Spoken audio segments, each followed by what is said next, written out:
Hey Jen, Happy New Year. Happy New Year. And since the President didn't take questions from us, we weren't able to clarify. He said to the vaccinated and boosted, quote, you can still get COVID, but it's very unlikely you'll be seriously ill, roughly what he said. Have we reached a point in the pandemic now where he's basically saying to Americans, accept the fact you may get the virus, but if you're vaccinated, it won't be that bad? I think what he's saying to Americans is, we know there are going to be breakthrough cases. We've had them at the White House.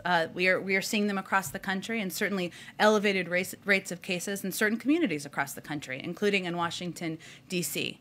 But the step that's most important that people can take to prevent reduce the potential for hospitalization and death is to get vaccinated, get boosted. He's not telling anyone to accept anything. He's just conveying to people what they can do to protect themselves. He's also said very clearly, and I think he's illustrated that in what he said publicly, as have our doctors, that we're going to be direct and straightforward with the American people. We know cases are going up.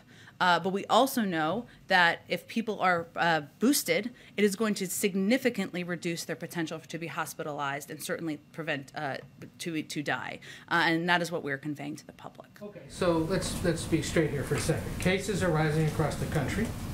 Tests are hard to come by in many places, or there's long lines for them. Schools are closing again or having to go virtual, and that's not just because of the weather in some parts of the country, but because of the pandemic. There is a sense among many that the country has lost control of the virus. Would the White House agree with that? We would not, and here's why. We're in a very different place than we were a year ago, Ed. 200 million people are vaccinated.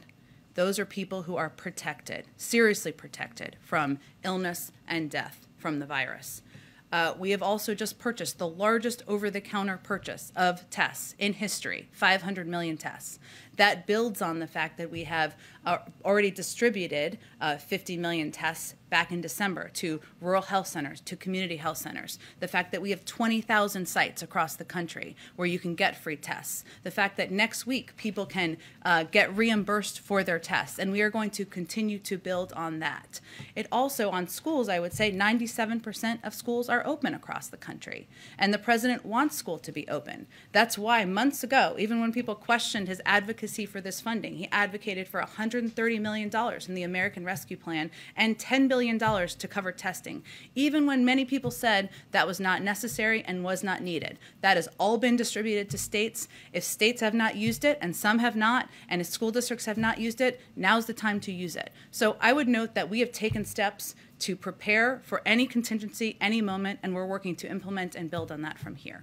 You just mentioned outbreaks here at the White House. Is it a large number? Is it anyone? I know there's a policy that you're only really going to let us know if it's the top 4 individuals in the government or their spouses, but has there been a wide outbreak here in the West Wing or across the White House campus? Well, our policy is that, which I think is important for the public to know, because it is in the public interest to know, and of course your interest. If there is anyone who has a close contact, as deemed by the White House Medical Unit, with the President, the Vice President, the First Lady, or the Second Gentleman, we will make that information available, as we have done, as those instances have occurred.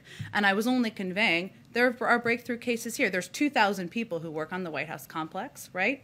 The 99% of them are vaccinated, and there will be breakthrough cases here. Thanks to the vaccination, those cases have been mild. But again, there are rising case numbers across the country, and we expect to be in line with that. Just on another topic.